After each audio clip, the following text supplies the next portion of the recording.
Hello, everyone. I'm Captain Logan, and look, it's Austin, the Day Ghost. What's up, everybody? I got a guest with me today. Oh, your guest is a skull. Yes, which I got in Mexico, so this might actually be a person's skull that was like retrofitted into a predator skull, but they told me it was fishbone. Today, we're going to tell you how we felt about Prey, the new Predator film that released on Hulu and Disney Plus in some other countries, including Austin's. Austin got this in Canada on Disney Plus, and he was Yeah, like, we "Hey, get this is the about whole to drop on Disney Plus," and I'm franchise. like, "Not here. I have to watch it on Hulu." Yeah, we've got the whole Alien and Predator franchise on Disney Plus here. It's awesome. That's crazy. It's probably kind of cool to have everything consolidated in one place like that. Of course, a lot of people have here, the package that gives you Disney and Hulu, but you still have to look at the separate streaming services, I suppose. hmm Yeah, no, it's definitely more convenient having it all in just one place. I'll take the trade-off though of getting to look at HBO Max, which you Yeah, don't have right now. So well, I mean, neither will you, and soon. yeah, but then that's it. Everybody will lose it, and we'll see what happens when that merges with Discovery. But anyway, welcome everybody. Thanks for watching live. Thanks for watching After the Fact if you're doing that. This movie just came out. It hasn't even been out for 24 hours. This is really unusual of us to weigh in on something this quickly. Usually we allot for a little bit of time for people to have a chance to look at it. But Austin is a big Predator fan and could not help but watch it as soon as it dropped. I got a message from him at like 1 in the morning where he's like, "I'm waiting for Disney Plus to drop this movie." He had like a whole waiting for the Orville moment. You remember that Uh, video I did with Eric yeah. several years ago? No, that's exactly what I had. And I spent the entire night, and I was like, man, in the morning I'm gonna feel like crap, and I did, but it was worth it. Well, we already sort of know how Austin feels about this movie, I suppose. But yeah, this didn't release in the theater at all, so I was able to carve out a little bit of time this afternoon and go ahead and watch it. I figure Austin's got it fresh in his mind. I was really curious about it. It turned out that it was kind of short, and I was shocked by how positive all the critics were on it. That it was 92% on Rotten Tomatoes. It was about that high a couple of days ago with the early reviews out of like 57. It's like unanimously people seem to be really appreciating and enjoying this movie. And it looked like a short, simpler thing. And I thought maybe we could go ahead and knock out a review of it before we do our other video for this evening. We're doing a twofer tonight, a little bit later tonight if you're interested. Austin and I, because it's request month, are going to be reviewing a requested comic series, and we're going to do several issues of Star Wars Legacy by John Ostrander. So doing that a little bit later. So we will keep this to about an hour or less, and we're going to go ahead and do our sign flips, our best thing, worst thing, and if there is enough interest after that, we will go ahead and entertain some spoilers if people have questions that have seen the movie. So we'll let everybody know when that happens, because I know a lot of folks watching right now probably haven't had a chance to see the movie yet. So we're kind of just going to tell you whether or not we agree with the mainstream critics and the unanimous praise and love that this movie seems to be getting. And let's go ahead and get right into it, and then spoilers after that if anybody wants to put in questions for that. I'm going to ask super chats or otherwise not to put in anything with spoilers until we get to that place, so that nobody looking at the chat gets anything spoiled for themselves. So Austin, would you go ahead, you being the big Predator guy, I'm going to give you the floor a lot. Would you give us a quick rundown of what this movie is and where it sets in the Predator franchise? Okay, so Prey is a prequel to the original Predator, and a period piece that's in, was it 1719? And it stars a Comanche woman in her tribe, and she's trying to become a hunter in her own right, even though she's maybe not seen as somebody who should do that in her society or in her tribe. No, she's And trained as a healer. yeah, exactly. Yeah, she's trained as a healer, but she wants to be a hunter. And yeah, like it's a very simple story, right? Like it's a woman who wants this goal and she's trying to get it, and then predator shenanigans, which is bites off kind more than of she can chew when she has to then go up against a predator and not just a mountain lion and stuff like that. yeah, exactly, and it really fits into the thing I have with the first two movies and why they work, which is you take a movie and then you just shove a predator into it. Like you have the first one and it's like a 80s Arnold action movie. You have the second one, which is like a Frank Miller crime movie, and then they both you just shove the predator into it, and then the third and fourth movie kind of lose that, but this one kind of brings it back to basics to do that. Yeah, Predator is a lot like Scooby Doo. You can mix it with anything.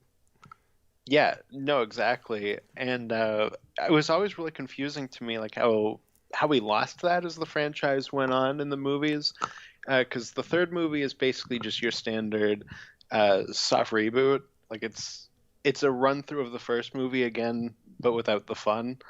And Yeah, and I never then saw that. well, the third one's the first R-rated movie I ever saw in the theater. Because that's a big thing with me and this franchise is that like when I was like 4 years old, the first movie was one of my favorite movies, and I used to watch, especially the second one, a lot. But I used to watch both of those movies a ton, and then the third one was my first R-rated movie in the theater. I used to do my own comic, like Predator comics, as a Oh kid. wow, I didn't know that. Yeah, and I think when I was like 13, I wrote my own like trilogy of Predator movies. No, So you were I'm just desperate for this to get back to basics again. exactly, And you've probably exactly. read everything Dark Horse has put out, I bet. Not in a long time, but I went through a lot of that stuff. Yeah. I remember, I can't remember, I think I might have told you this before, but so in grade eight in Canada, we always do a trip to Quebec. And I went on my trip and I brought like a bunch of Alien versus Predator comics, and I had one book. And the book turned out to be an adaptation of the first arc of the Dark Horse stuff. So I finished that and start reading my novel, and it was like, oh, it's just this. Oh well, I'm into this. I'm gonna read it again. But I remember I was on the bus and the teacher was like, "Oh, Austin, like you read a lot. Do you bring any books for the trip?" And I open my book and it's just like six Alien versus Predator books, and he goes, "Huh? I guess you're really into that, eh?" He's like, you're bringing very violent material on this field trip. Yeah, I'm just gonna look away. How do you think this movie compares to some of the classic Dark Horse stuff? So it's kind of hard to quantify them because I think the comics and the movies are very different in a sense. Like I said, my breakdown of the movies is mainly you take a different movie and you put a predator into it, while the comics are mainly about like exploring the lore and the culture of predators. And It's a lot of space stuff. yeah, exactly. Um, and I think this movie more so than a lot of them, like there's hints of it, like knowing stuff about Predator, I can like go, okay, like I can kind of piece, bits together and kind of form what I think is the plot for the Predator side. But we don't go into it too much with the movies. Yeah, there's a whole other level if you're familiar that you can probably watch this on, but I don't think a person has to know anything to watch this movie, which is Mhm. one of the things I really appreciated about it because I'm not a big Predator guy. I've seen all but one of the movies and read some of the comics, but like everything one time, and I've never been super invested. Predator for me is at its best as a Batman villain. My introduction to Predator is Batman versus Predator and its sequels, and I've reviewed those on the channel. And I read those years before I ever finally bothered to sit down and watch Predator. Like I think I saw that for the first time when Eric was living with me. I mean, like Oh wow. it wasn't that long ago. I just never got around to it. And Alien I had seen a couple of times, like in those first three movies even. And so I know that stuff a little bit better. But like you and I were talking earlier, and you were talking about like I can't even remember what you said, like plasma casters or something. And I was like, I don't know the terminology and the lingo for this franchise. But yeah, I didn't think there was any prerequisite whatsoever for this, and that makes it kind of the perfect prequel. Like, this doesn't have prequelitis in any sense of the word. I kind of want to show this to my wife cold, and because I think she might enjoy this. Some of the violence might be a bit much for her A bit too much. sensibilities, but like just the survival aspect of this, and this is just a really likable protagonist. I think I think she's likely to enjoy this, and I want to show it to her without even telling her that it's a Predator movie, and like just put it in and wait until the Predator shows up, and see if the first time she hears it, she's like, "Oh, Predator's in this." Oh wow, Cap. I was not expecting that. That was great. Yeah, little known fact, I can do a perfect Predator impression. Anyway, why don't you go ahead and give us a best thing, worst thing, and a sign flip, and I shall do the same. So you basically mentioned my best thing, but my best I'm thing sorry, I didn't mean is to step on you. no, it's okay.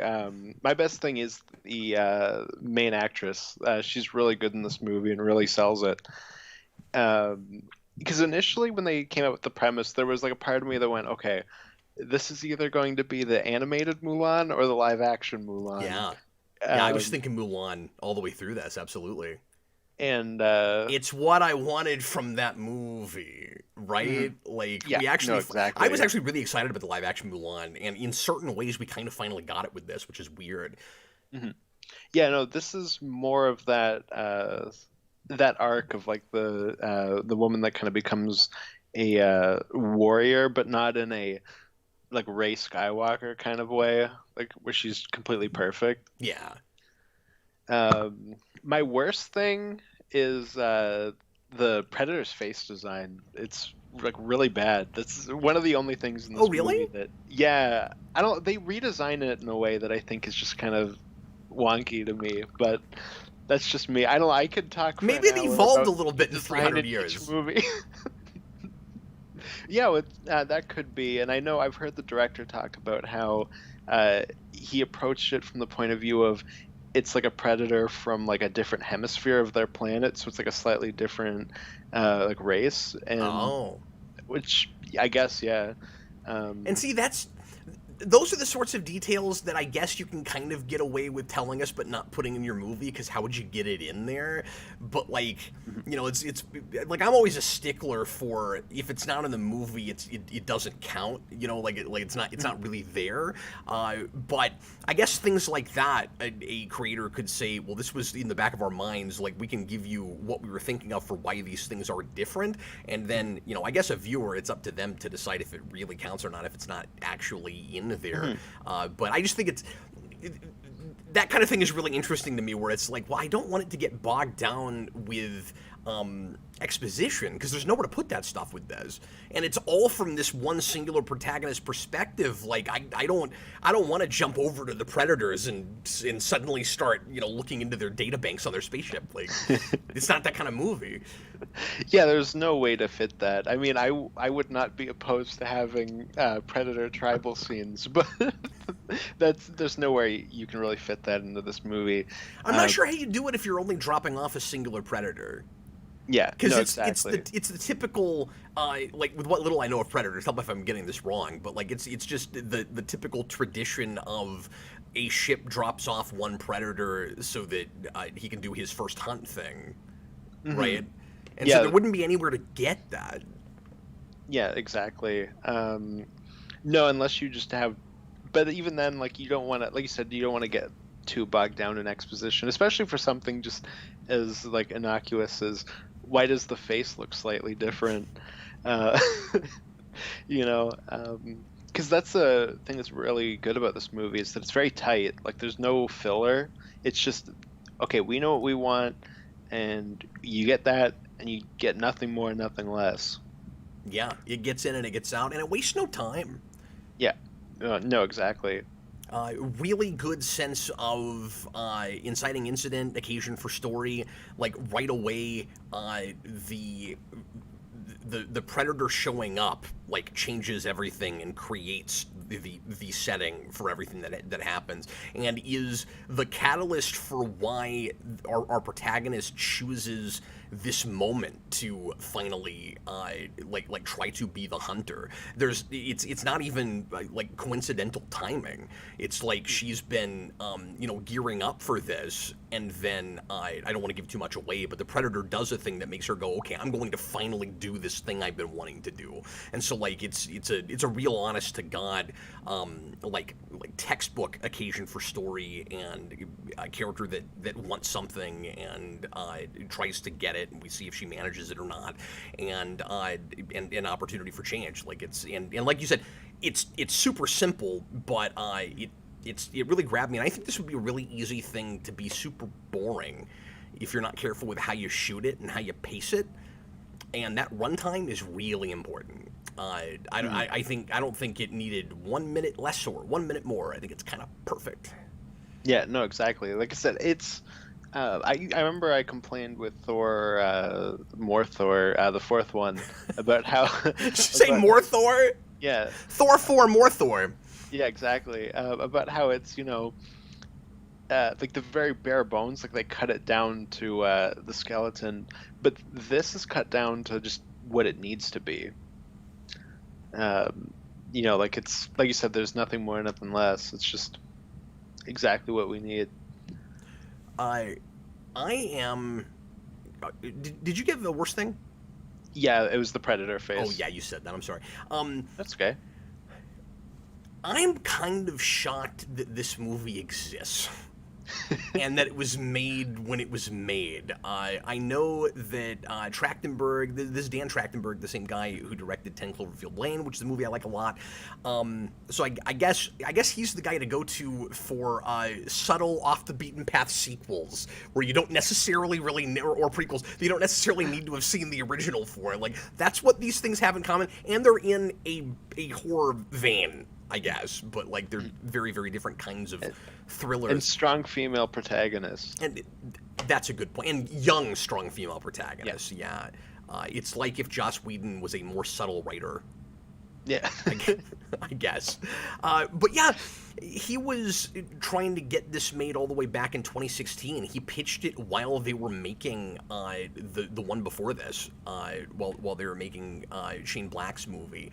And then it was fast-tracked after that, and it took until now to finally come out. So it should have been theatrical. I'm not 100% sure why they made the choice to just drop it on Hulu and to slash its budget, but I think it was during COVID. Okay, is that all it was? That announcement. I think so. I think it was like, when we were getting into that they announced it was going to be a streaming movie. Because it certainly doesn't look like a movie that the studio is like worried won't perform, or like they're tying his hands behind his back, or they're not just letting him make what he wants to make. Like you can't see any studio interference in this movie whatsoever. It's not a franchise movie. That's what I really like about it. It doesn't watch at all like a franchise movie. It makes Predator look like the most versatile thing, like horror franchise there is, because like you said, just drop it into any kind of thing, and the only thing they all have to have in common is, well, a predator attacks, and I guess there's going to be some scary aspects to it, but like, I would love to see this done with other kinds of franchises like this, and I guess in some ways you could kind of do this with Alien also, if you could come up with some kind of an excuse to put aliens in other places besides just out in a ship, like, in remote space. But anyway, it gives me hope for the future, because one of the big worries we all had when Disney bought Fox was, oh God, what are they going to do with all these franchises? And after Disney buys all of this stuff, and this isn't to say that everything they've put out with franchises they've acquired has been wonderful. Obviously, of course, Star Wars at all, but this was under Disney's purview. Like, they let this happen. Like, I guess it was being put together before the acquisition, but they did let it come together. So like that's. I just wouldn't have ever expected to see a thing this kind of subtle and artistic and simple and off the beaten path, and not really worried about being that accessible, to be made under Disney's purview. Well, especially because you think about, what they've done with some of their franchises, and the first thing you expect is, okay, they're gonna make a Predator movie where we bring back Arnold and we bring back, you know, uh, the kind of like military aspect of the first movie, and we Yeah. just kind of do that movie again, which is what Predators kind of already was, just without Arnold. And that's what I expect them to do with Alien with Sigourney Weaver. But they've got a movie for that and a TV show in development, so we'll see. Yeah. Well, and just because I really enjoyed this doesn't mean I'm like, oh, I'm sure Alien will be perfect. You know what I mean? Mhm. Because that's a very different situation. Because again, Yeah, this was one already that, being developed, and I don't know what the yeah, situation exactly. is. I didn't know that Alien was even getting a TV show until before the show started, and I read that. But yeah.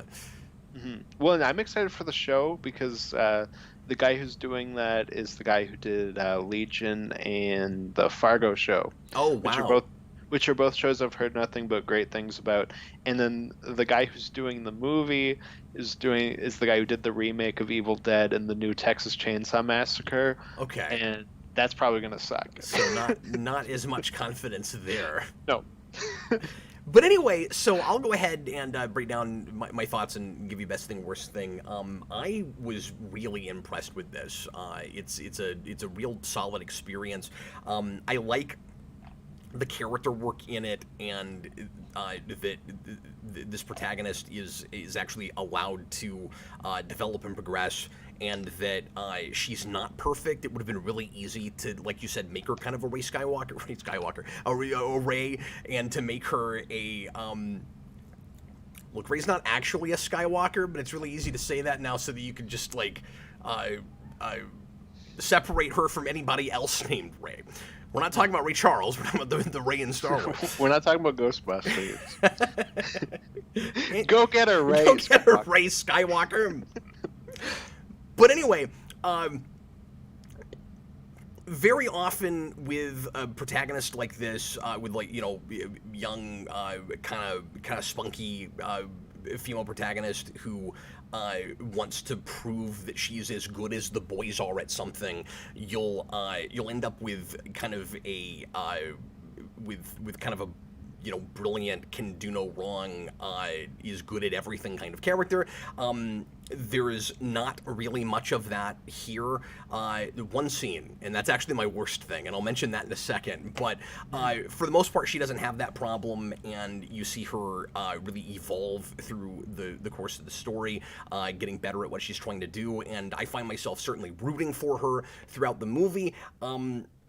But best thing is absolutely cinematography. I enjoy the experience of watching this as much as I thought it was a solid story. This felt like a short story in every sense of the word. I was in the protagonist's head the entire time. It's very much from that one singular POV. I feel like I'm in her shoes all the time. But as a visual experience, it's really impressive the way the camera keeps us in her head and makes that work in the same way that internal monologue might. So like this isn't a super talky movie. Actually, more dialogue, Austin, than I expected there to be.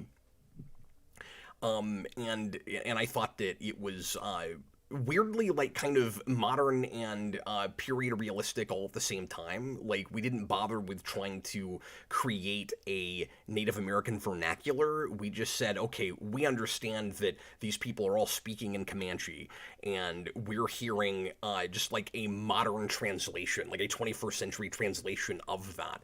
It's also really cool that they shot this both ways, and I would be curious to sit through it in Comanche. You can watch it either way on Hulu and Disney Plus if you're Canadian, and that's really neat that they went the whole 9 yards and shot it that way. Well, I think because I initially wondered if it was shot that way, but I think it's just a dub for the Comanche version. But I could be wrong. Maybe so. Yeah, I thought I read that they did it both ways, but That's what I thought initially, maybe but it's that's just that what I the thought. actors came back and dubbed it in Comanche, but it's the same actors. Maybe that's what I it is. I think it's that because Okay. I think initially I heard that it was they'd shot it both ways, and then once it released, I heard people saying it was just a dub, but they That did get the actors for it. Okay, well, that would have been really above and beyond if they'd done it that way. And I was thinking, like, how would you even have time? Because I wouldn't expect that all of even the Native American actors that you got for this would be fluent in Comanche. Well, you know what'd be crazy is if they filmed it in Comanche and the English version was just a dub. Darren Root says, in other words, Mary Sue. I was avoiding that term because every time I say it, somebody claims that I'm using it incorrectly. But anyway, worst thing is really just a scene. Like I was so enthralled with this, and again, especially impressed with it as a prequel that I felt like it would be so easy to just sit down and watch this, even if you'd never seen Predator before. And I've said this about so few prequels, I can't even think of an example where, yeah, why? Sure, have a person watch this chronologically. Why not? Like it's not Hmm. informed hardly at all by anything that comes after it, and the couple of like references and Easter eggs and things, it doesn't matter that they are that. Like, I think it would be really easy to actually start this franchise from this point, and from at least just what I remember from those movies, like a lot of what lore you do get and technology and stuff would look like it was building on what this movie does, as opposed to it being a retroactive thing where it's like we have to be bigger and better because even though it's a prequel, you've seen these things before, so we have to keep, one-upping ourselves. Like, now we need a double-sided lightsaber, even though it's 30 years in the past. Like, this doesn't have stuff like that. And dare I say, I think I personally, just for my own taste, I think I like it better than the original. Partly because I'm not a military guy. I don't tend to love movies with like a lot of time with soldiers in a forest. This made the forest setting a lot more interesting and engaging to me. But anyway, worst thing is one scene where our protagonist scene. What is her name? I'm just not remembering it. Was Naru. it Nano? It's not Nan. It's Naru. Naru. She has one scene where she's fighting some. I don't even know if I want to say who, but she's fighting some guys, and all of a sudden she seems a little bit too much like a superhero to me. Where like earlier you saw her fight a big wild Oh, I know the animal and exact scene you're talking lose, about. and Yep. she's in over her head in places a lot, and she's overconfident and not ready to do what she's doing, and then suddenly, like light switch. And I think some of it's supposed to be because of what she's motivated by, because there's kind of a revenge component at that point. But like, it's still not enough for me to buy what she's suddenly like fighting a little bit too much like the Predator itself, and then later It was on, like a full Black Widow move in that part. yeah, that was, No, I had and then that. the way the camera whips around, like I felt like I was suddenly in a different movie, and I didn't think that was in line with the rest of it. So anyway, just that one scene is my worst thing, and like the choreography in that, all of that is really good. Although you can tell when it's her and when it's a stunt double, because when it's the stunt double, she's got her hair like all in her face, and yeah. Anyway, so yes, definitely flipping green. I don't understand why retroactively they didn't put this in the theater. I think it's very, very theater worthy. And Austin and I were talking about this before the show. Austin thinks that some scenes are, or that some effects are a little bit wonky. Not any more than lots of things I've seen in a movie theater. I still think everything about this I think is theater worthy, and I wish it had been released that way. And Well, this is that's coming the from thing somebody with the that effects. lately I haven't real quick lately I haven't felt like I've needed to see movies in the theater much. This I kind of wish I'd gotten to see that way. Yeah, no, it would have been awesome. My thing with the effects though is I feel like they slashed the budget on the effects after they decided it was going to streaming. If this were going to theatrical, I think they'd probably be a bit better. Like they'd put a bit more money into it. It still looked nicer than I expected it to, and I think Hmm. some of it too is I just appreciated the minimalism of it. I'm worried that Yeah. if it had had a bigger effects budget, it might actually not be as good of a movie. because I Well, then think I that agree with that. they might have been more creative because of their limitations. Mhm. Well, yeah, and the effects issues, like it's very like momentary. Like it's like, oh, she sees like a deer in like I think the first scene, and it's like, ah, that deer doesn't look great, um, but nothing, crazy. Some of the CG animals, I was actually really impressed with how real they looked, though. We talked about it off camera, but the bear looks really good. In particular, yeah, and Yeah, and and it's in broad daylight too. yeah, yeah. They're not really doing like a ton to hide stuff in this. I was getting flashbacks a little bit just in some of the scenery and again cinematography to The Remnant. Oh, okay, yeah. This I took me back to heard. that. I think it was the director a few months ago No, talk no, about Remnant. the The Revenant. Revenant is that movie, right? Yeah, the The Revenant. Yeah. Revenant. Yeah. Yeah, yeah, I heard. I think it was the director talk about how he was inspired by that movie Oh, for this. really? I think so. I remember reading about it a few months ago.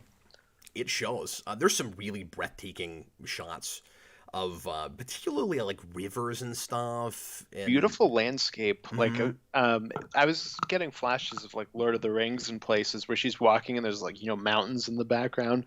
And it's like, oh man, remember when we used to like make movies? Well, and that gave all the tribal stuff so much more credibility, I thought. hmm Yeah, exactly. And when we have night scenes, we film at night. It's not, the kind of blue filter, um, trying to look like night. Uh, But it's never so dark Looks that I'm really having good. a hard time seeing it.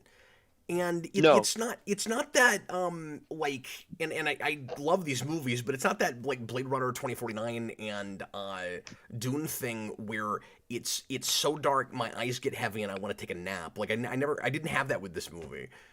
mhm.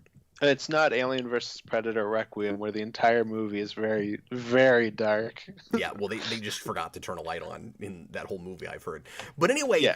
uh, let's go ahead and take questions now for spoilers. If anybody wants us to get into anything specific that we haven't already talked about, again, pretty simple movie, not a ton to break down if you want us to do any breakdown stuff. But we'll keep broadcasting for another 3 or 4 minutes unless we get some questions. Philip Kelton. So this is the spoiler section now. I need like a spoiler sign like this is the spoiler part and it says spoiler but no but I don't have that anyway.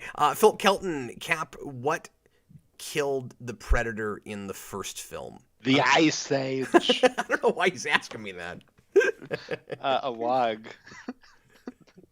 Yeah, I couldn't remember. If we're doing Predator trivia, I'm gonna lose. Like I have I, not I seen mean, that movie. technically, he gets Saw it killed. one Right? time and it's been like But 6 years. Like I don't remember it. yeah, I mean, technically, he gets killed by his own bomb, but he also did have a log fall on him. How did you feel about the way she takes out the predator here? Like, did you buy that? Again, we're in spoilers now.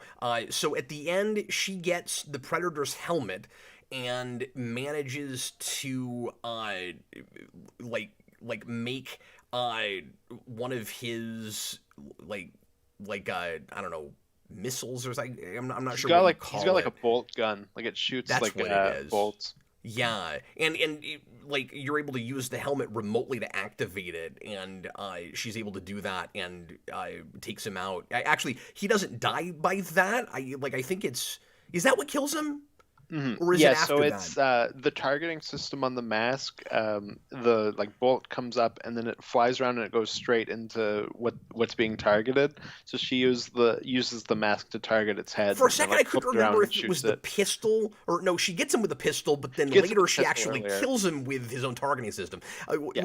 What did you think of that? What did you think of an 18th century uh, like a Comanche woman figuring out that technology? Like, were you okay with that? Yeah, no, I've kind of just accepted that the predator always gets killed in anticlimactic ways. It's not like amazing or anything, but it's okay. No, I thought it was actually really cool, but Mhm. I did kind of there was a part of me again because I felt like I was so with her the whole movie. So part of me that wanted to know what she thought she was looking at Mhm. with the technology and Was stuff. especially because she has to be taught how to use a gun. Yeah. And like obviously these Native Americans aren't used to all of this technology.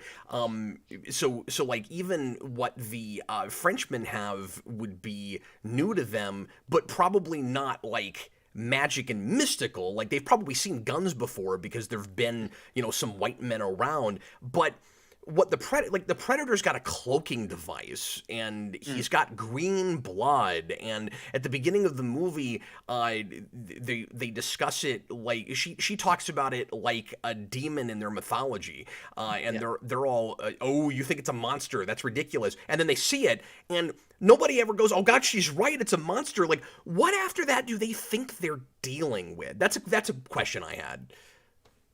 Yeah, yeah, for sure.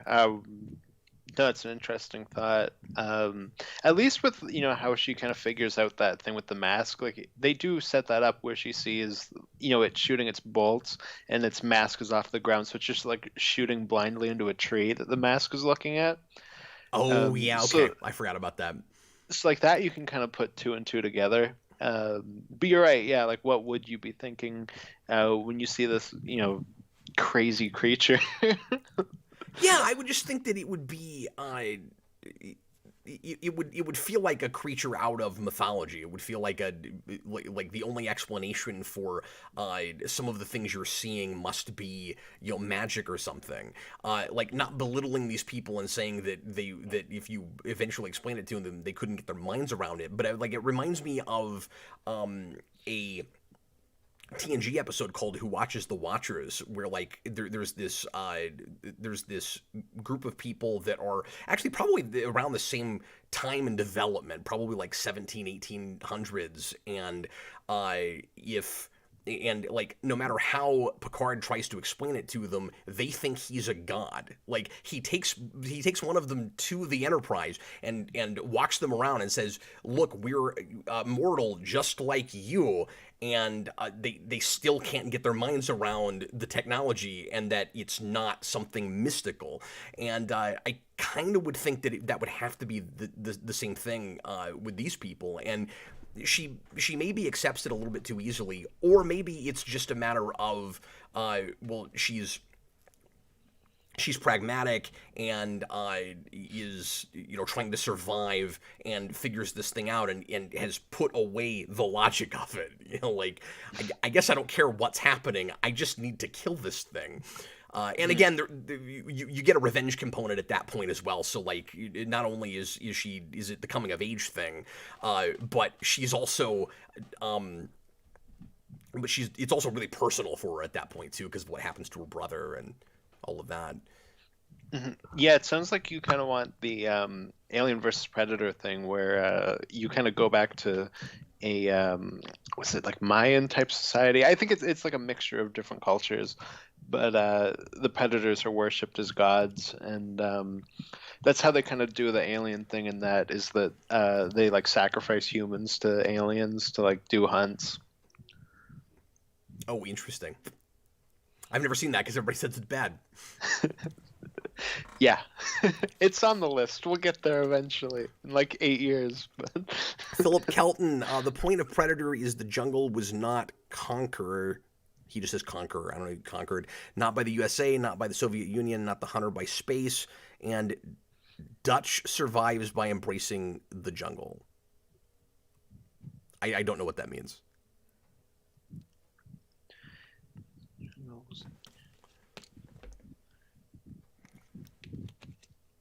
I'm assuming there's some typos there. I'm just not sure what he's getting at. yeah, I'm not sure. Um, that is correct. No, I don't know. Thanks for the super chat. I'm sorry. I'm not totally understanding what that means.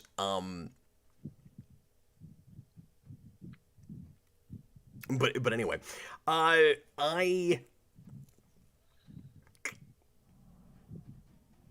yeah, it's good. Yeah, one of the things I really like in this movie is Yeah, that there's like an actual parallel between the main character and the predator, which is not something we typically get for these movies. yeah. Where you have, your kind of female Comanche woman trying to become this hunter that she's, not seen as being able to be. But you also then have your predator who just from like what we get, obviously it's very, you don't see like a ton, and just from what I know, it feels just kind of like a younger predator going on like a rite of passage where he lands down and it's first time on the planet, so isn't really sure what the like big prey on the planet is. So there's this like really cool sequence while she's trying to hunt and failing, of the predator basically going up through the food chain until he hits people. Where he starts with a snake, and then he fights a wolf, and then a bear, and then starts hunting the people in the area. And I don't know, I thought that was really interesting. Real quick, we missed another super chat from Philip Kelton before that, where he just said, "No, the jungle it came alive and took him." That was the correct answer. That's not a predator. That's how Shane Black dies in the first film. Oh. That is incorrect, sir. But that is a quote from the first movie. Uh, yeah, I took one look at this title and thought, okay, who is going to be the prey in this movie? What's weird is this is one of those movies where it kind of did everything I expected it to, but I found it really satisfying, right? Like, Hmm. I really kind of expected that that was probably the point of the title, that you would have a main character who was being stalked by the predator and is supposed to be its prey, and then we turn it on its head and the predator becomes the prey. Like I was almost positive that's what the movie would be, and then that's absolutely what it is. But what's cool is, like you alluded to, like it's a character parallel where they both are in each of those roles at different points in the movie and for different reasons. And Hmm. yeah, it's kind of weird that they could like sort of relate to each other. I like in a bizarre way. I don't mean that they have like a kumbaya moment together or that they're actually really even entirely after the same things, right? Because I doubt that the predator was told, "You'll never be a hunter, predator. We're gonna drop you off on this planet and prove to you that you don't know what you're doing." Like, I doubt it was that. You know what I mean? I doubt that. Yeah. I doubt that it was like the female predator that's told that you have to stay in the kitchen. You know, like she is. I don't think it was that really. Yeah. But I think that she, whether he develops a respect for her is impossible to know. He doesn't say anything but if but I do think that she develops in some ways maybe a respect for him, or at least compared to the other adversaries in the movie. Like I get the sense that part of the point is at least the predator has a code. At least it has like a reason for what it's doing, and it does it by the rules, and it's not cheating. And we get a sense throughout the movie of what some of those rules are. Like it's not going to use people as bait to get or animals or whatever it is it's after to try to trap other animals, but human beings will do that. You know, like is it really any better or worse than some of us? And it makes the Frenchman way worse than the predator, and I think that's entirely on purpose. And I don't mean the French as a people, but I just mean the French people in this movie. They are I think you could absolutely argue that they are less likable than the predator. At least he has a code. Hmm. Well, yeah, that's one of the things that I've always liked about the Predators, that it's not just like a blind hunter. It's got like a set core of values that even if the movies don't get into like that much, they're still present, and you can like track what's happening. Like even with this, Yeah. well, and that's another big thing that I like about this movie is that the other sequels just act like you've seen the other ones, and they go, okay, like the rules, move forward. Well, this one goes, no, uh, our characters need to learn them as they go. So, our main character has to learn, like, okay, the predator's not going to kill you if you're not a target, if you're not a threat. Yeah. It's not going to kill you, um, or it won't be able to see you, if you're, not like heated up. That struck me as a happy side effect. I'm not sure that Trachtenberg came into the movie saying, Let's watch a movie, or pardon me, let's make a movie that's for people that have never seen Predator. Maybe he did not, but it seems a lot more as you suggested. It's, well, we have an 18th century protagonist that doesn't even know what a spaceship is. Hmm. So from her perspective, you have to start from scratch, Hmm. and Yeah, exactly. and it just makes it like oddly accessible and like a really nice introduction to this franchise for anybody that hasn't seen it. Like, there's a good reason that originally this movie was supposed to be sort of like, what was the Alien prequel? Covenant or Com- Prometheus? no, Prometheus. That movie. Sorry, I just mean the first one that didn't have Yeah. alien in the title. It was supposed to be like Prometheus, where it was gonna be like a sleeper drop thing, where they didn't advertise it using any of the actual Predator lore. And of course, by the time that movie came out, everybody knew that it was related to Alien. But I think they kind of tried to do that with that initially.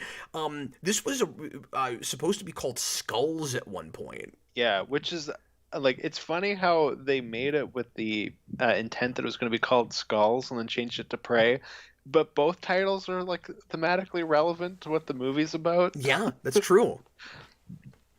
So that's pretty I cool. like Prey better as a title, and I also still wish that somehow they could have put it out that way, where they could have advertised it without you knowing that it was a Predator thing. And I think you could have sold it, because how many thrillers about Native Americans in the 1800s have ever been made? Like, I think you could sell that. I think you could get people to go see it, and then you get 10 minutes in, oh, it's a Predator movie. That's Like, whoa. crazy. Like, that's awesome. Yeah, what's like that? I don't know if you remember that movie. I think it was called Life. There was talks of people going like, "Oh, is this Yeah. like a like backdoor Venom They movie?" thought it was And Venom, yeah. yeah, and it was like, no, they wouldn't do that. Like, no studio's gonna put out a movie that's a franchise thing and just not sell you on that. But they were going to do that with this. Like, that was their full intent until it leaked. Well, and 10 Cloverfield Lane was also supposed to be advertised that way originally, I think. Well, the Cloverfield movies in general, their marketing's crazy. Yeah. Yeah, because But, like, 10 I think, Cloverfield. wasn't that also supposed to be a thing where it's like you weren't supposed to know that it was even related to Cloverfield till the end, and then they at the last minute put Cloverfield in the title? Maybe I'm remembering Oh, that wrong. I'm not that sure. I'm not entirely sure. I remember with that they didn't release the trailer till like a month before it came out. It was pretty crazy. And then of course Paradox, they put out the trailer like an hour before it came out. Oh, I heard about that too. I guess that's the other thing that some of this guy's movies have in common is viral marketing, or almost a lot of viral marketing. Almost. Yeah. Phil Kelton, more super chats. How did Dutch kill the predator? He embraced the jungle. He became an extension of the jungle, and the jungle won. I haven't seen this movie in forever, so I don't know what we're talking about. He fought the law and the law won. No, that's one of the things I really like about Predator is Like, is he that quoting right now, or is he just saying what happens in that movie? Like, no, he's describing what happens in that movie. oh, okay, cool. Well, 'cause that's one of the things that I really like about the first one is that it's your kind of typical Arnold movie, like army movie, and then it like devolves as it goes along to the point where it's by the end of it just Arnold in the jungle, in like a loincloth and mud, and just like fighting the predator by himself, and it kind of breaks down his action movies in a way. But anyways, we can talk about the first movie another day. Yeah, absolutely. And of course, I'll need to go back and see that. I didn't. Uh, I didn't actively go back and try to watch any of the other movies before seeing this, because it looked like a thing that would be really easy to sit down and watch without knowing anything, and I wanted to see if it held up that way. I wanted to see if I'd be like, okay, I wish I'd gone back to the Predator, and I didn't have that. Hmm. One more super chat from Philip Kelton. Look, my only issue: you like this movie, but I'm not sure I would like it, because I don't think we like these movies for the same reasons. Well, yeah, fair enough. Like, this is not a there's not any silliness in this, and I adore Predator 2 for the insanity that is that movie. Well, But yeah, Predator 2 is like the best Frank Miller adaptation of all time, right? but I also think that this is one of those franchises that could do both. that could have Absolutely. different kinds of tones and settings, and do a movie like this that's real sober and has some levity, but it's not like laugh out loud hilarity or just like ridiculous. Can you even believe they went that far? Kinds of things like Predator 2 has. Shane Black's movie was trying to be Predator 2 on steroids, and that didn't work for most people. I liked it more than most people did, but some of it was just Shane Black sensibilities that I was enjoying because I had been getting into his movies right then. I'm not going to apologize for liking that movie, but it doesn't hold a candle to this, certainly. It's apples Well, and oranges. Like, yeah. Well, and part of the issue with it is that because I like Shane Black a lot too, and I'm sure people will be like, "Oh, Austin, you're typecasting a director here," but I would have preferred it if he didn't try to franchise it and instead went, "Okay, I'm gonna make like a Shane Black detective movie and then put a Predator put a in it." Predator in it, yeah.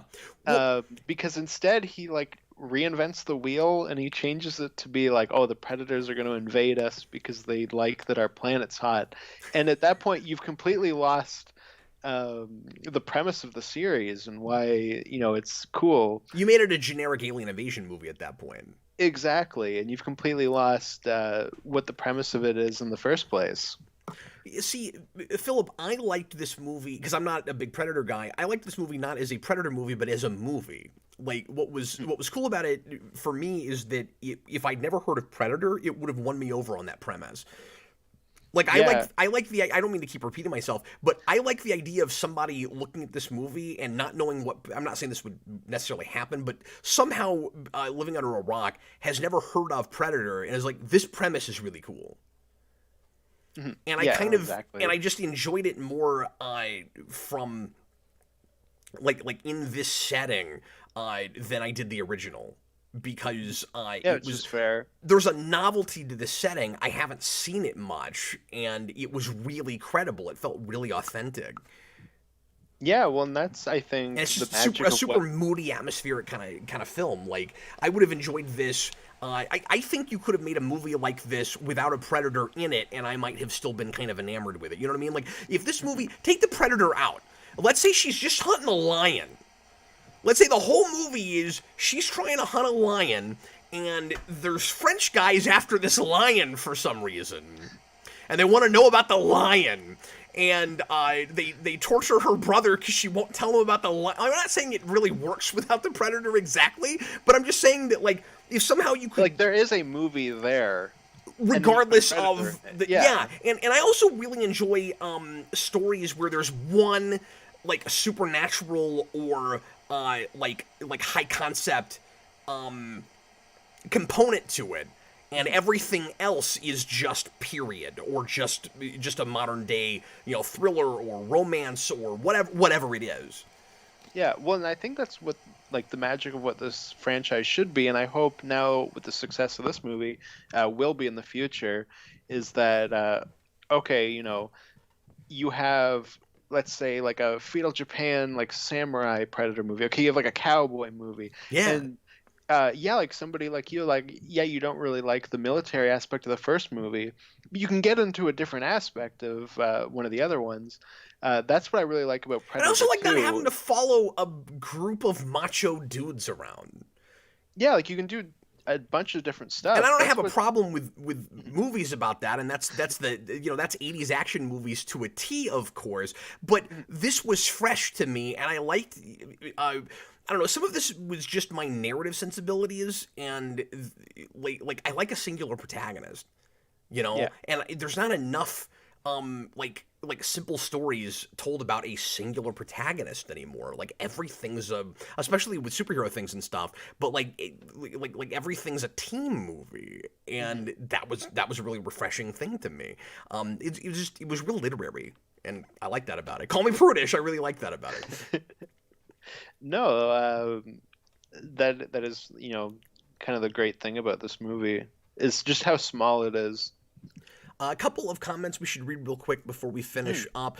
Darth Bobo, Prey was the original title for Predator. If that's true, I didn't know that. I actually don't think I knew that. It's interesting. Well, that's cool if they commandeered it like that because it's the right title for this. Alex 409. I was right according to Alex. 10 Cloverfield Lane was originally going to be called The Cellar, and then Oh they yeah, that reshot was it to be a Cloverfield movie and reshot the ending to include the aliens. yeah, I knew I read that somewhere. that's how both Cloverfield sequels became Cloverfield movies. I don't know if you remember that was like a whole thing where they were like, we're gonna take movies that we're not sure if we can market and just attach that name to it. So it's And not like a thing that's in development and then at the 11th hour they make it Cloverfield. It's like it wouldn't have gotten. It's like a script that's going around, and it probably wouldn't have gotten made unless they did that to it. that's always been my understanding. I think I'm not sure if that one had gone into production. I know the third one had, and they were like, "Oh, we got to do a ton of reshoots on this. This is not good." Another super chat from Phil Kelton. Thanks, Phil. Appreciate you tonight, man. RoboCop 2 is the Frank Miller adaptation. Predator 2 has Dark Horse comic. Predator concrete jungle elements, but it's mostly its own story. Yeah, but you can see, like Oh yeah, I didn't mean it was literally Frank, the yeah, best Miller RoboCop 2 was adaptation. literally a Frank Miller adaptation. Frank Yeah, Miller wrote that story initially, and it was chopped up to hell and changed massively. But I think Austin's just saying that the sensibilities were very Miller. Like you can see a lot of inspiration from Miller. yeah, no. If I could like expand on that, like the original RoboCop and Predator 2 are probably the best Frank Miller adaptations that aren't actually Frank Miller things. Like both of those things, more than anything else, get his sensibilities in comics, I think. It sounds like Philip is a big Predator fan and just worried about any modern thing doing Predator. He says, I'm just worried I'll see it and end up walking out of the film mad like with the Predator. The nice thing with this is it's real inconsequential, even if you don't like it, right? Like, Hmm.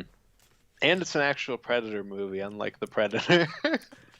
so I forget who, and my apologies, but somebody earlier, I want to make sure that we answered this, asked if we thought we would see more sequels after this with its success and like I don't know how many people are watching this, but certainly critics are really liking it. Um, I would expect that we would probably see more stuff like this if they make more things, right? Like probably not a direct sequel to this, but maybe another prequel or even a modern day thing that's once again just give us a situation and throw a predator in it. But what do you think will happen? Ooh, I'm not sure. I think we could do a number of things. I do think we could make a direct sequel to this because the other, like, I think, yeah, 3 and 4 both are made and they go, okay, look, we're going to make a direct sequel to this, and then they, get scrapped. But I hope that we just get more movies like this and I not a just want direct sequel. spiritual sequels, like spiritual Exactly. successes. Yeah, or Yeah, sorry, successors. Don't make the as much as I liked this character, don't make the like Comanche trilogy. exactly. No, I think Predator works because it's an anthology in the way that, something like Halloween almost turned into, except it Yeah, has the one forefront thing of it has a predator in it. And yeah, yeah. exactly. It's such a good proof of concept for that idea. Mhm. Exactly. No, I think this series could easily be like the chameleon of horror franchises where it just kind of turns into what it needs to be for a movie. And if you wanted to do finally the Dark Horse movie where we go to space and learn about the lore, there's really no reason you can't do that also. Especially Mhm. if, in my opinion anyway, not being a big Predator guy, especially if we do several movies like this where you get your traditional Predator fix, but it's just in a lot of different situations. I really wouldn't mind one that actually explores the lore and it's not horribly convoluted Yeah. like it's been before. Which I mean, my go-to thing too is just give me, I know it'd be Hulu for you guys, but a Disney Plus miniseries that is that original Dark Horse Alien versus Predator miniseries. Like, just adapt it. I was about to Just, say that yeah. the way to get the lore in there is probably to do the AVP thing again, but just do it right now next time. Hmm. Yeah, and that original miniseries, they don't have any dialogue, but you have like a teacher predator and a bunch of student predators that he's teaching, and you kind of get what's happening just without dialogue, and it's really cool. Let me read another couple of comments here. Mhm. Thanks for all the interaction, guys. Connor is in the comments. Hi, Connor. It's crazy. I never even saw a trailer for this. Come to think of it, I never see trailers for any Hulu movies. They should do better with their marketing. Oh, interesting. I've seen like everywhere I go, I've seen Prey, especially in the last week. I've been seeing a lot of stuff To be fair, online. I feel like the only reason I know about this one is you and a couple of Probably. other friends that know that like Predator. I think Connor's right. I don't think I've necessarily seen this anywhere. Wise Guy 100. I'm guessing you never watched till the end of the animated credits. More ships arrive. No, I actually didn't finish the credits, but Austin did, and he told me about that. Yeah. I don't know if I want to say that sequel bait so much as making it easier to accept because we haven't talked about the one big connection to the other Predator movies. That's maybe just making it easier to accept that somehow a Predator got his hand on that gun, like Yeah, because yeah, it's the same exactly. pistol that you see at the end of Predator 2, and this doesn't really tell you how the Predator got it. It just sets up the gun, and like there's a Predator there, but the Predator dies, so like Yeah. Yeah, it almost makes me wonder if there is a deleted scene for the ending of this movie where like the Predator ship comes down and you almost get like a peace offering between two tribes type thing where like the they should Predators have get done off that. give off something and then the tribe gives them the gun or something. That would have been cool. I mean, you're risking it looking like the whole thing is just made to be an origin for that For the gun, gun. I Yeah. guess. But if you're gonna have it in there anyway, I can't help but ask myself, like, and I'm sorry for going to Star Trek again, but it's almost the same thing as the Klingon two-parter in the last season of Enterprise, where they feel the need to give us an explanation for how the Enterprise Klingons lose their foreheads so that the TOS Klingons don't have foreheads, but then, okay, but how'd they get them back later? So it's like that. It's like, okay, so that's how the gun showed up, but how did the Predators get the gun? A wizard did it. Oh, okay. Is that how the Klingons got their foreheads back? Exactly, yeah. Just a wizard did it. When in doubt. I always wanted that as a whole motion picture, just called like how Stella got her groove back. Just how the Klingons got their foreheads back. Well, what was the title you wanted this movie to have, Cap? Uh, how Uh, how the Predators got a pistol? am I or I am smarter than a Oh, beaver? no, no, I didn't want that to be the title. So there's this, Oh, there's that's the this. I tagline. wanted, yeah, I wanted the tagline for this movie to be "I'm smarter than a beaver," Yeah, yeah, that's right. I because forgot it there's was a. the tagline. For some reason, I thought it was the I title. thought, Yeah, sorry, I didn't know where you're going there. I was like, oh, I guess I have to make up a joke now. Um, just there's like to this make sure you're on your feet. there's this great bit where our protagonist is I keep forgetting her name. It starts with an N. Nanu. Where Naru, where she it looks like this is such a Captain Kirk kind of move too. It looks like they're in dire straits and they're gonna get killed. Um, and then she's got like a whole plan and she hasn't told her brother about it. Is it her brother or is it a Yeah, different it's your guy? brother. Is it her brother in that scene? And she tells this really sad story about a beaver that like gnaws off its own leg to survive in a similar situation, and he's like, "Oh God, don't do that!" Like he thinks that's where she's going, Yeah, and and they're kind then of building it up because there's a bear trap in between their that's what hands, it is. and Yeah, she's got a rock, and they're kind of building up like, oh man, she's telling the story about how this beaver had to bite its own leg off, like she's gonna have to like rip her arm off or like her and hand then at off. like the last minute, so they can escape, she manages to get the bear trap open, and she goes, "But I'm smarter than a beaver," and I was like, "That's pretty good." Yeah. Yeah, no, that is like take note, Marvel. That is how you do like a successful undercutting a tension scene Yeah, where it's only tense because you don't know exactly where she's going with it, and then once you get the joke, it's like, oh, of course, like that's the only thing that made sense, and it and it doesn't was like undercut the actual threat. yeah, yeah, and it was real tension in the first place. Yeah, This movie's uh, like really tense in places. They do a really good job with that. Philip Kelton once again. There is a Dark Horse story that already did that. That is correct. Yeah. But I that don't know doesn't mean you can't adapt things. well, and the comics to me are it's like expanded material, right? Like they're not necessarily like if you make a movie, I don't think you need to be locked down by what comics do. Yeah. But it is cool to have both. Like, and if you take from that, that's also cool. But I don't think we should limit people based on like, oh, well, this one comic and like the mid '90s already did this premise. Especially when it's just the origin of how this predator got a gun. So let's go ahead and wrap things up. Is there any other aspect of this that you want to make sure that we mention real quick, Austin? Uh, Or yes, the best thing in this entire movie yeah. is that the predator has a fight with a wolf that's shot like a samurai fight, and it's awesome. Don't you agree with me that it's kind of surprising how not boring this movie is? hmm No, this movie's just really engaging the whole time, and it's really good. Like I don't, there's only so many ways you can say it's I great. feel like the pacing of the action is good, but also the pacing of the movie on the whole, like when we decide to get into a fight sequence and they're all real different and varied and happen for different reasons and Mhm. are like naturally occurring because of the events of the film. Really good setup and payoff. Like her dropping into a mud pit and then using the mud pit at the end against the predator. That stuff is lovely. Well, and that's a great like reverse like tense scene if you know the original movie.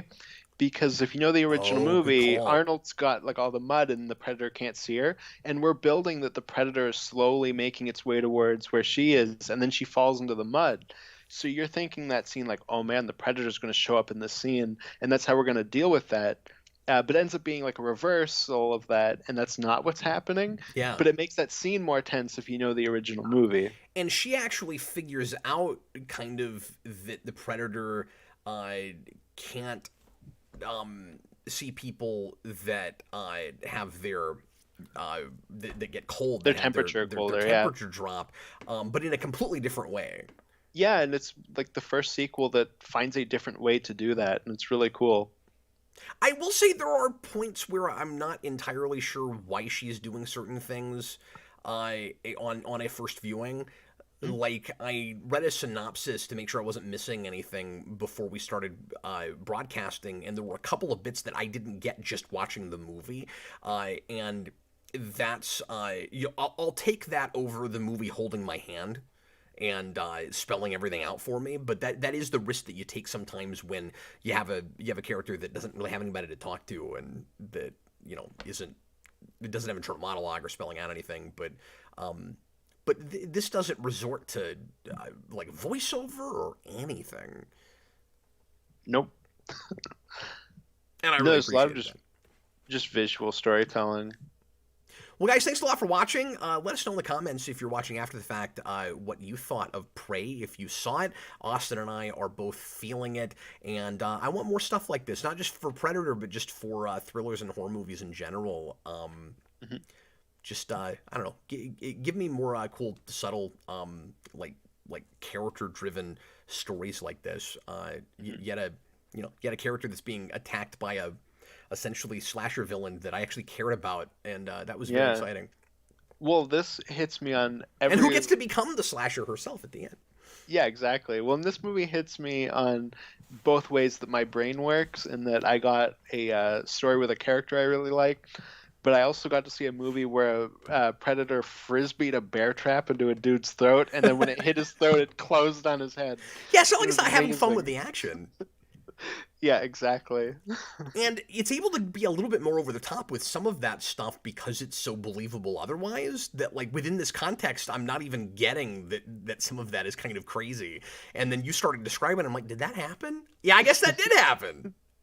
Yeah, a predator fist fights a bear in this movie. When It's it amazing. That's probably my favorite part, actually. But anyway, thanks a lot once again for watching, guys. And Austin and I here in a few minutes are going to keep the Friday party rolling. We usually shoot well into the evening, into the night, I should say, on Fridays, and we're gonna do, like I said earlier, a request for some Star Wars Legacy, and we'll see how much of that we can keep straight, because that is some complicated stuff with a whole lot of characters. So we're gonna talk about that for a little bit for you. And in the meantime, thanks a bunch once again. I was Captain Logan, and this was Austin the Day Ghost. Bye, everybody. I'll see you in a minute. See you later, folks.